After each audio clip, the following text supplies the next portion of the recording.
अस्सलाम वालेकुम। मैं डॉक्टर रज़ा हैदर आबदी अमराज जिगर के एक और सिलसिले में आपकी खिदमत में हाजिर हुआ हूँ, एक और एपिसोड लेकर। तो इससे पहले हम जो है वो एक जनरल इंट्रोडक्शन के तौर पे बात कर चुके हैं अमराज जिगर के सिलसिले में। फिर हमने उसमें जो है उसकी मुख्तलिफ जो काजेज़ जो जिगर के लिए फेलियर का बाइस बनती हैं, उसमें हमने वायरल हेपेटाइटिस इन्फेक्शंस को डिस्कस किया। फिर हमने जो नॉन इन्फेक्शस डिजीज़ थी जो लीवर फेलियर का बाइस बनती हैं, उसमें हमने डिस्कस किया। उसमें फैटी लीवर पे हमने बहुत ज़्यादा जो चूँकि आजकल बहुत ज़्यादा मसला है, हमारे पास आ रहा है फैटी लीवर, उस पर अच्छा हमने टाइम दिया और उसको अच्छा डिस्कस किया। आज हम जो है वो चाहते हैं कि जो जिगर के कैंसर्स हैं, ट्यूमर्स, जो जिगर के ट्यूमर्स और कैंसर्स हैं, उन पे ये बात की जाए। इसमें मैं आपको बताना चाहता हूँ कि जैसे मैं बार बार अपनी वीडियोस में कह रहा हूँ कि ये हमने जो प्रोग्राम इनिशिएट किया है ये एक आम आदमी के लिए है, उसकी अवेयरनेस के लिए है, उसकी आगाही के लिए है, ताकि अगर वो जितना आगाह होगा, जितना उसको शऊर होगा बीमारी के बारे में, तो वो उससे बचने की कोशिश कर सकता है। तो ये जो हमारे जिगर के कैंसर्स हैं, इसमें प्रिवेंशन जो है, एहतियात या बचाव, इसका पहलू बहुत कम है। क्यों कि ये कोई ऐसी बीमारी नहीं है जो आपको जो है वो उससे आप बच सकें खुद ब खुद जो है ना, उसमें जो है ना कि मतलब है कि एक तब्दीली आती है जिस्म के अंदर, जिसका हम डिस्कस करेंगे, बताते हैं आपको कि क्या होता है। तो बचाव का पहलू इसमें बहुत कम है, एहतियात का पहलू इसमें बहुत कम है। लेकिन मैं जो एक शऊर है, आगाही है, उस पर आपके सिलसिले में मैं थोड़ा सा जो आपको बताना चाहता हूँ कि ये कैंसर्स, जिगर के कैंसर क्या हैं और किस तरह इनको ट्रीट किया जा सकता है, या इनके बारे में जो आपके मुतालिक हो कि आपको इन्फॉर्मेशन होनी चाहिए, वो उस इन्फॉर्मेशन पे बात करना चाहता हूँ। तो सबसे पहले तो हम ये जो कैंसर है, ये जो कॉमन आदमी है, एक आम आदमी है, उसको ये बड़ा तजस्सुस होता है कि वो कैंसर है क्या, कैंसर किस बीमारी का नाम है। सबसे पहले तो हम ये बात डिस्कस करना चाहेंगे कैंसर की तारीफ क्या है। आम तौर पर जो हमारी जनरल पब्लिक है, जो हमारे अवाम हैं, अवामुन्नास हैं, वो समझते हैं कि किसी किस्म की कोई गिल्टी, कोई रसोली, कोई मांस अगर बन गया है तो वो कैंसर कहलाएगा, उसको कैंसर कहेंगे। गिल्टी को, रसोली को, मांस को। और बहुत सारे केसेस में ऐसा होता भी है कि कैंसर की बहुत सारी ऐसी अशकाल हैं जिसमें कोई गिल्टी, रसोली या कोई उसमें जो है वो जो है ट्यूमर की मास की शक्ल में इख्तियार आपके सामने प्रेजेंट करता है, जाहिर होता है। और जब उसको फर्दर इन्वेस्टिगेट किया जाता है तो पता लगता है वो कैंसर है। लेकिन ये कैंसर की कोई ज़रूरी शर्त नहीं है। मैं इस सिलसिले में अवामुन्नास को ये बताना चाहता हूँ कि हमारे यहाँ पर ब्लड कैंसर्स भी बहुत ज़्यादा कॉमन हैं। ब्लड कैंसर्स भी हमारे यहाँ बहुत ज़्यादा कॉमन है। ब्लड कैंसर्स में तो कोई गिल्टी, रसोली या मांस वो तश्कील नहीं पाता, वो डेवलप नहीं होता कि उसकी बायोप्सी की जाए और वहाँ से वो पता लगे कि वो कैंसर है। तो हमारे यहाँ ब्लड कैंसर जो है उसमें रसोली। तो कैंसर की डेफिनेशन क्या है?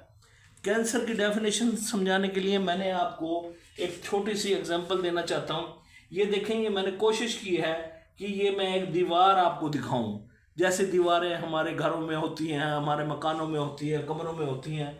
एक दीवार है, ये दीवार जब बनती है तो ये इसमें सबसे बुनियादी चीज़ जो इकाई है वो है ईंट। आपका ये मैंने ईंट दिखाने की कोशिश किया कि ईंटें मिल के ईंटें मिल के जो है इन्होंने इस दीवार की तश्कील की है। ये जो दीवार बनी है इसकी बुनियादी इकाई क्या है? ईंट। बुनियादी इकाई इस दीवार की है ईंट। कि ईंटें आपस में मिलती चली गई, जुड़ती चली गई और एक बुलंदो बाला दीवार जो है वो तामीर हुई। तो बुनियादी इकाई इसकी क्या है? ईंट, ब्रिक।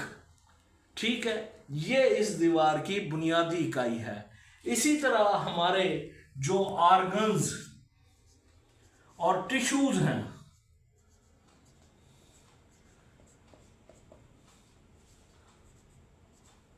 ऑर्गन्स और टिश्यू जो हमारे जिस्म में मुख्तलिफ टिश्यूज हैं, हमारे जिस्म में मुख्तलिफ उज़्व हैं, उनकी बुनियादी इकाई है सेल, CELL सेल, जिसको उर्दू में बोलते हैं खुलिया। खुलिया, ठीक है। जैसे हम बोलते हैं रेड ब्लड सेल्स, खून के सुर्ख खुलिये, वाइट ब्लड सेल्स, खून के सफ़ेद खुलिये। तो ये सेल जो है ये किसी भी टिश्यू का और आर्गन का एक बेसिक यूनिट, बुनियादी इकाई जो है वो सेल है। जिस तरह दीवार में मैंने आपको मिसाल दी कि बुनियादी इकाई जो है ईंट है, ईंटों के मिलने से, जुड़ने से एक दीवार खड़ी होती है, इसी तरह हमारे आर्गन्स और टिश्यूज का बुनियादी इकाई जो है वो सेल है या खुलिया है। ये मुख्तलिफ सेल्स आपस में मिलके एक टिश्यू बनाते हैं, मुख्तलिफ टिश्यूज आपस में मिलके आर्गन्स बनाते हैं, उज़्व बनाते हैं। इसमें टिश्यूज मुख्तलिफ हैं, मस्कुलर टिश्यू अलग है, बोनी टिश्यू अलग है, हड्डी वाला टिश्यू अलग है, मसल्स का टिश्यू अलग है, और बेशुमार टिश्यूज हैं। ये आपको मेरा ख्याल बात समझ आ गई कि ये सेल क्या है। सेल, खुलिया, ये हमारे टिश्यूज और आर्गन्स की एक बुनियादी इकाई है। ये टिश्यूज आपस में, ये सेल्स आपस में मिलके टिश्यूज बनाते हैं, टिश्यूज आपस में मिलके ऑर्गन्स बनाते हैं। यहां तक मेरा ख्याल आपको बात क्लियर हो गई होगी। अब कैंसर की डेफिनेशन क्या है? कैंसर को ये एक ग्रुप ऑफ डिजीजेस है, ग्रुप ऑफ डिजीजेस है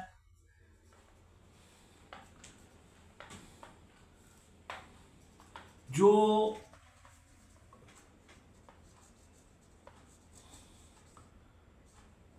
ग्रुप ऑफ डिजीजेस है, यानी एक डिजीज नहीं है कैंसर, ये एक डिजीजेस का, बीमारियों का एक मजमुआ है, ग्रुप ऑफ डिजीजेस है, जिसमें सेल्स की, खुलियात की, खुलियों की अबनॉर्मल ग्रोथ होती है, गैर मामूली अफजाइश होती है, जो कि अनकंट्रोलेबल है। ये कैंसर की एक बुनियादी तारीफ है कि एक ऐसी ग्रुप ऑफ डिजीजेस जिसमें खुलिये, सेल्स अबनॉर्मली, गैर मामूली तौर पर ग्रो करते हैं और जिनको कंट्रोल नहीं किया जा सकता, जो कंट्रोल नहीं होते, वो जो है इसकी बुनियादी कैंसर की डेफिनेशन में आ जाते हैं कि ऐसी बीमारियां जिनमें खुलिया वो अबनॉर्मली, गैर मामूली तौर पे वो बढ़ रहा है और उसको कंट्रोल नहीं किया जा सकता। नॉर्मली ऐसा होता है कि जो सेल्स बनते हैं हमारे, उनकी एक मुद्दत होती है और वो उस मुद्दत के बाद मर जाते हैं, ख़त्म हो जाते हैं, डाई हो जाते हैं। जैसे कि बड़ा मशहूर है कि रेड ब्लड सेल जो है उनका लाइफ स्पैन, उनकी मुद्दत जो है वो 120 दिन होती है। जो रेड खून के सुर्ख खुलिये हैं उनकी ज़िंदगी 120 दिन होती है। 120 दिन के बाद वो डाई हो जाते हैं, ख़त्म हो जाते हैं, मर जाते हैं, नए खुलिये बनते रहते हैं। तो ये इस कैंसर में वो डाई नहीं होते, वो मरते नहीं हैं, वो ख़त्म नहीं होते। तो इसलिए उनकी ग्रोथ में, उनकी अफजाइश में, उनकी नशोनुमा में इजाफा होता रहता है। अब नॉर्मल ग्रोथ होती है, उनकी गैर मामूली अफजाइश होती है। इसको हम कहते हैं कैंसर। ये कहलाता है कैंसर। कैंसर की डेफिनेशन यही है कि जो खुलिये हैं, हमारी बुनियादी इकाई, जो हर टिश्यू और आर्गन्स की बुनियादी बेसिक यूनिट है, उसकी गैर मामूली ग्रोथ, अबनॉर्मल ग्रोथ, उसकी अनकंट्रोलेबल ग्रोथ, जिसको कंट्रोल ना किया जाए, उसकी अफजाइश में इजाफा होना, जो ख़त्म ना हो सके, कंट्रोल ना हो सके, उसको हम कैंसर कहते हैं। अब हम दोबारा कैंसर की एक, आपको मैंने जमाली खाका बताया कि कैंसर का आपके जहन में तस्वुर आ जाए। अब हम दोबारा अपने लीवर कैंसर की तरफ आते हैं, जिगर के कैंसर के बारे में। जिगर के कैंसर में हमने इसमें जो तफरीक की है, जिगर के कैंसर में दो में तकसीम किया है हमने पहले बड़ी कैटेगरीज में। एक है मेटास्टेटिक, यानी मेटास्टेटिक जो जिगर के कैंसर, वो कैंसर जो किसी और जगह का बेसिकली कैंसर होता है, लेकिन वहाँ सर फैल कर वो जिगर में आ जाता है। यानी कैंसर किसी और जगह का है, वहाँ से फैल कर वो जिगर में आ गया, इनको बोलते हैं हम मेटास्टैटिक कैंसर, यानी जो फैल के आए हैं।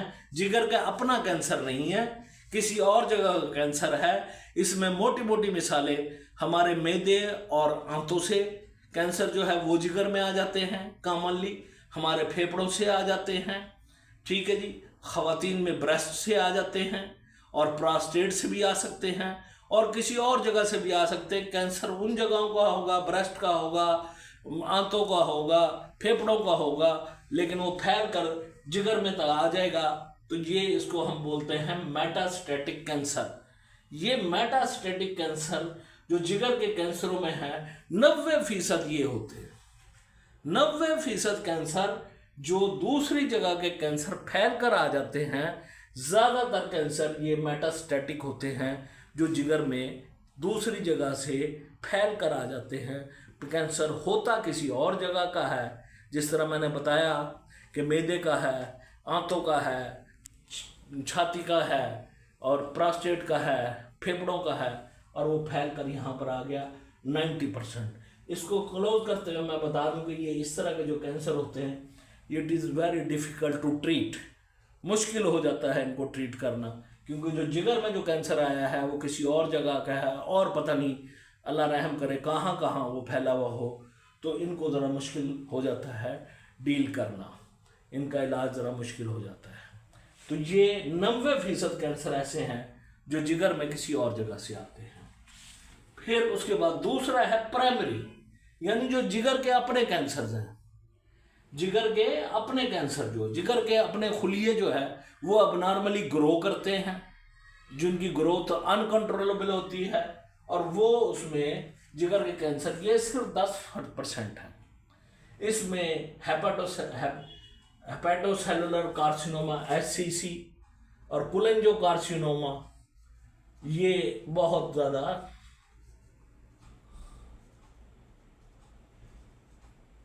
मलिग्नेंट जो फॉर्म है।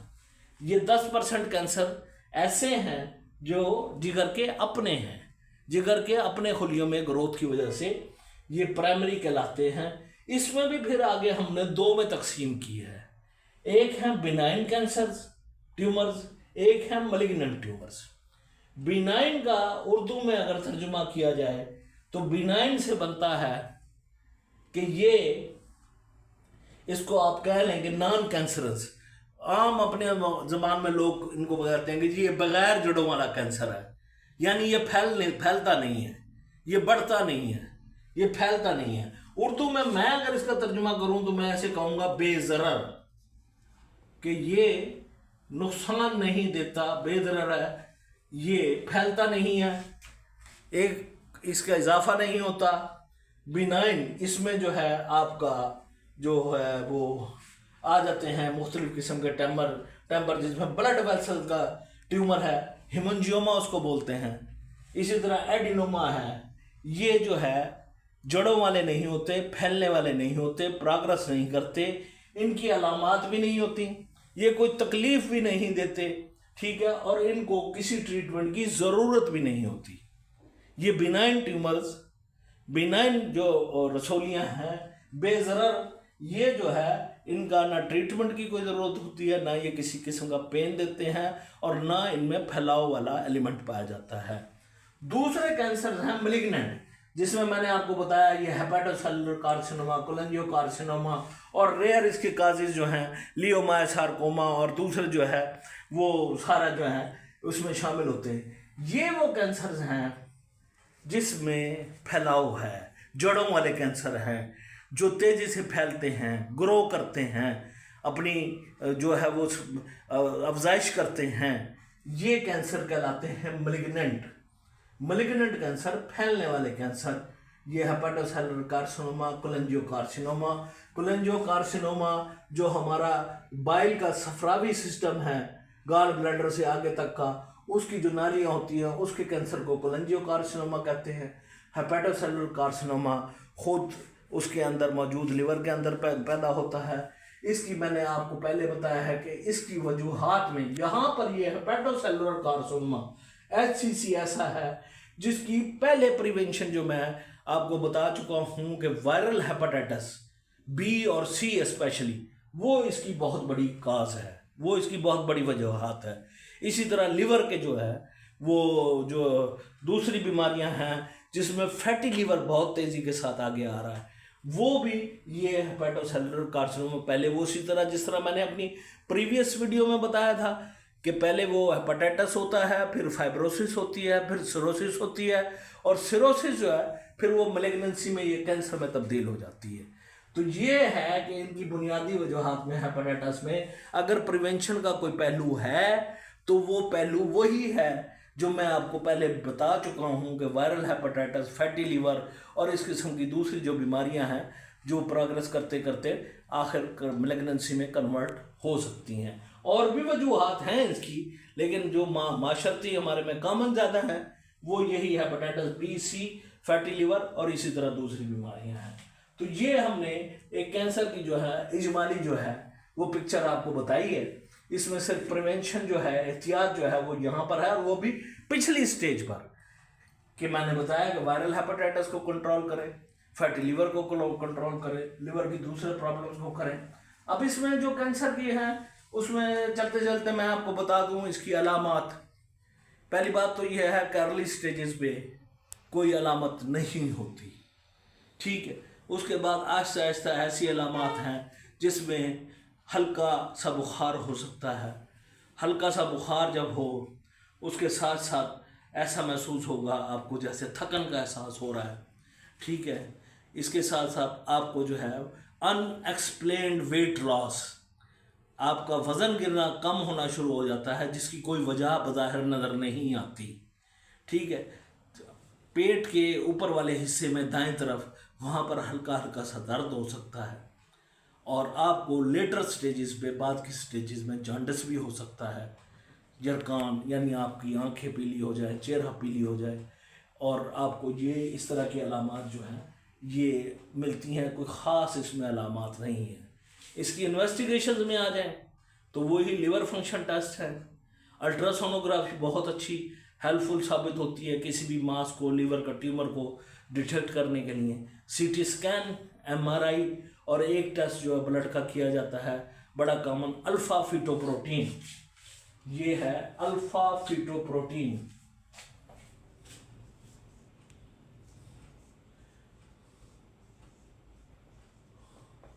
ये भी 80% ऑफ केसेस में जो है, 80% केसेस में ये बढ़ा हुआ आता है अल्फा फीटोप्रोटीन।